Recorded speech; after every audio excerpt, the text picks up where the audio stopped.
Olha, enquanto a gente estava ouvindo a Tainá, a Herédia também já informou aqui que daqui a pouquinho já tem apuração e tem novidade das repercussões sobre essa conversa do que está sendo discutido neste momento entre o presidente brasileiro e o presidente argentino. E ainda neste assunto, a gente conversa agora com o economista e presidente do INSPER, o Marcos Lisboa, que gentilmente aceitou a nossa entrevista para a gente poder repercutir.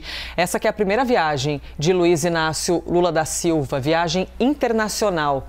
Temos? Pronto, já estamos aqui com o Marcos na tela. Tudo bem, Marcos? Bom dia, bem-vindo. Bom dia. Vamos lá, para a gente poder tratar um pouco de tudo isso que está acontecendo nesta segunda-feira, 23 de janeiro. A ideia possibilitaria os países do bloco a negociarem entre si sem depender do dólar. Quando a gente fala a respeito... Aliás, eu comecei fazendo a pergunta, mas não trouxe aqui o abre-alas do assunto. Quando a gente fala dessa moeda, essa unificação entre os países, que é uma das pautas desse encontro de Lula junto com Alberto Fernandes. Eu quero te ouvir sobre essa possibilidade. Por favor, Marcos. Olha, eu acho que é uma pirotecnia, não tem nada de concreto aí. Isso aí enfim, é para dar manchete de imprensa, mas na prática não tem nada. Qual é a vantagem de ter uma moeda? Né? Então, a Argentina vai pagar, se tiver superávit de um lado, vai pagar em que moeda? Né? Enfim, acho que é só para gerar fumaça, perda de tempo. Inclusive, quando o Fernando Haddad foi questionado sobre essa moeda única, por um integrante da imprensa, ele chegou a dizer, você precisa se informar melhor, né? Isso não... Vai se informar direito e depois venha me fazer uma pergunta. Mas o embaixador da Argentina disse que tinha falado sobre essa moeda comum com o governo brasileiro, apesar do posicionamento de Haddad. Isso, não, gente, isso aí vamos lá. Uma coisa é ter uma moeda única, que é o caso da Europa, etc., né? País e gerou uma imensa complexidade técnica de ajuste das políticas fiscais, contribuiu para a crise, né, severa que ocorreu na Europa há 10 anos, não é nada trivial.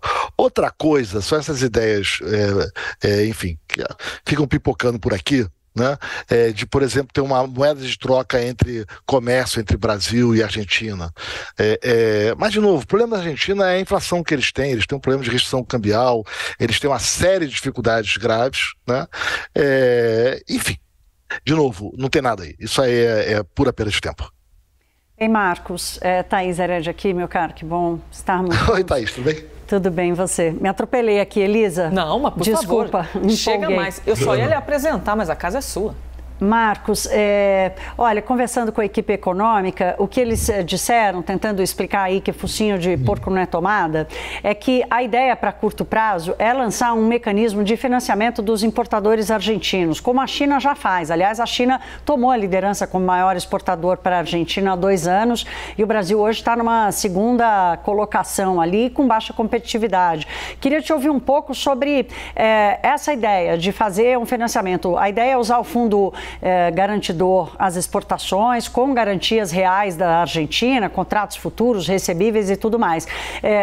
Você acredita que pelo menos esse mecanismo para melhorar e devolver ao Brasil algum lugar ao sol ali como maior exportador à Argentina funcionaria? A Argentina tem um problema grave de inflação e de restrição cambial. Né? Eles têm segurado a inflação por meio do controle cambial. Né? Os investidores na Argentina têm uma dificuldade imensa, né, de conseguir receber o dinheiro que lhe é devido. Tá? Então não tem mecanismo para resolver, esse é um problema da Argentina.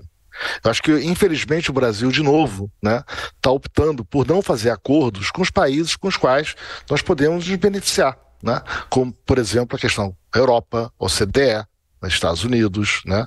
Mesmo o leste asiático, que é onde a gente tem maior complementaridade. Então, eu acho que é mais uma vez, né, a conversa para fazer um discurso muito mais para militância do que para gerar, enfim, ruído, né, manchete de jornal, do que para ter qualquer relevância. Né? De novo, não é um tema, né, é perda de tempo essa discussão. Posso fazer mais uma, Elisa? Por favor. Posso, então deixa eu ir lá. Marcos, até mais cedo hoje eu usei aquela máxima, né, que países não têm amigos, países têm interesses, e você trata agora da questão da prioridade.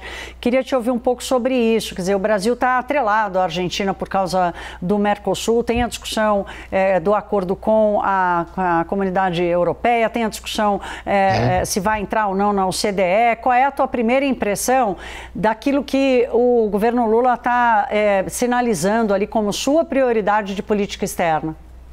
Você tem um ponto importante, quer dizer, a gente tem várias oportunidades no Brasil de fato expandir o seu comércio, de ficar mais assemelhado com as regras que regem os países envolvidos, né? Infelizmente, eu acho que a gente retrocedeu numa agenda, né? Vai lá com a Argentina, que tem seus problemas imensos, né, a serem enfrentados, né? E vamos deixar o OCDE passar, deixar acordos com a comunidade europeia passar, o que vai ser uma pena o país, né? E, sobretudo, o leste asiático. Quer dizer, o leste asiático é muito complementar, Thaís, à economia brasileira. Né? O que a gente não faz bem, eles fazem bem. A gente faz várias coisas que eles precisam imensamente. O Brasil se beneficiou muito do comércio com o leste asiático. Essa deveria ser a nossa prioridade, né? E não esse jogo de cena com a Argentina, que começa com nada e vai terminar com nada. Conversamos então com o economista e presidente do INSPER, o Marcos Lisboa. Marcos, obrigada pela gentileza, hein, de, enquanto nós estamos aqui com as imagens desse encontro entre Brasil e Argentina, já poder ouvi-lo e repercutir todo esse primeiro encontro internacional de Lula. Bom dia, obrigada. Obrigado.